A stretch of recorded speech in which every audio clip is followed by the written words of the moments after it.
বন্ধুরা এই যে ঝটপট মা বানিয়ে ফেললো আলুর পকোড়া। তো আলুর পকোড়া বানানোর জন্য এবার আলুটা আমি সুন্দর করে গিটারের সাহায্যে আরাম করে নেবো। এই যে বন্ধুরা দেখুন কত সুন্দর পকোড়া বানিয়ে ফেলেছি আমি। এখন খেতে অনেক মন বলছে, কিন্তু খেতে পারবো না কারণ আমি রোজা আছি। আসসালামু আলাইকুম। ওয়ালাইকুম আসসালাম বাবু। তো তুমি আজকে কি রেসিপি দিবা? কি রেসিপি দেবো? আমি তো মনে করছিলাম আলুর পকোড়া বানাবো আজ। আলুর কোনোদিন তো পকোড়া? বানাইনি। পকোড়া আবার কি? খেয়ে দেখবা আলুর পকোড়া কি। এ তো বুঝলে? জীবনে আমি শুনি নাই। আসসালামু আলাইকুম সবাইকে। সবাই কেমন আছেন? আশা করি পকোড়া ভালোই আছেন। আলহামদুলিল্লাহ আমরাও বন্ধুরা ভালো আপনারা আছি। জানলে অবশ্যই কমেন্টে জানাবেন। তো আমি আজকে নতুন রেসিপি পকোড়া কি? দেব। মানে সবার কাছে পুরানো হইলে আমার কাছে নতুন। আমি কোনদিন আলু পকোড়া বানাইনি। তো চলো বানাই বন্ধুরা দেখাই। আমার মা আজকে আলুর পকোড়া দিবে। তো আলুর পকোড়া বানানোর জন্য এবার আলুটা আমি সুন্দর করে গিটারের সাহায্যে আরাম করে নেবো।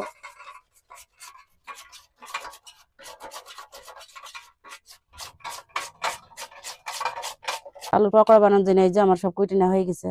পেঁয়াজ, আলু, কাঁচামরিচ। এবার আমি বেসম দিয়ে সুন্দর করে আটাটা ছেনে নেবো।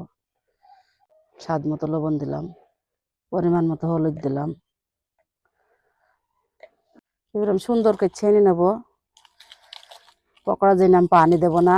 আলুর আর পেঁয়াজের যে ওয়াশিতেই ছানা হয়ে যাবে সুন্দরভাবে। তো আলু বেসম সবকিছু আমার এই পকোড়া বানানোর জন্য ছেনে না হয়ে গেছে। এবার আমি তেলে দিয়ে ভেজে নেবো।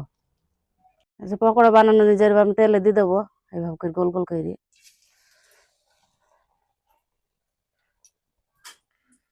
আপনারা চাইলে অন্যভাবে বানাইতে পারেন, আমি এইভাবে করে বানাচ্ছি।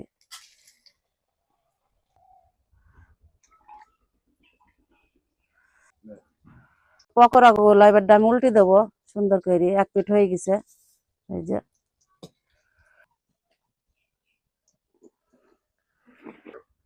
এই যে বন্ধুরা দেখুন কত সুন্দর পকোড়া বানিয়ে ফেলেছি আমি। ছটপট বানিয়ে ফেললাম আলুর পকোড়া। তো ইফতারের জন্য আমি এবারটা সব রেডি করবো। বন্ধুরা দেখুন কত সুন্দর ভাবে আলুর পকোড়া গুলো মা বানিয়েছে। এখন খেতে অনেক মন বলছে, কিন্তু খেতে পারবো না কারণ আমি রোজা আছি। তো যাতে মন বলুক খেতে পারবো না, তো ইফতারের পরে খাবো। এই যে সেই আলুর পকোড়া, তো কিছুটা আগে শেষ করেছি, তো এটা খেয়ে দেখি। তো সম্পূর্ণ শেষ করিনি, সাথে যে এই যে আলুর পকোড়া আর শরবত খেয়ে দেখি। বিসমিল্লাহ। আমি বলবো অনেক ভালো হয়েছে। আপনারা এইভাবে বানিয়ে খেতে পারবেন, অনেক ভালো লাগবে। আমার কাছে অনেক ভালো লাগছে। আমার আর আমার মার পেট সবাই ভালো করে ফিরতে, সবাই ভালো থাকবে। আল্লাহ হাফেজ।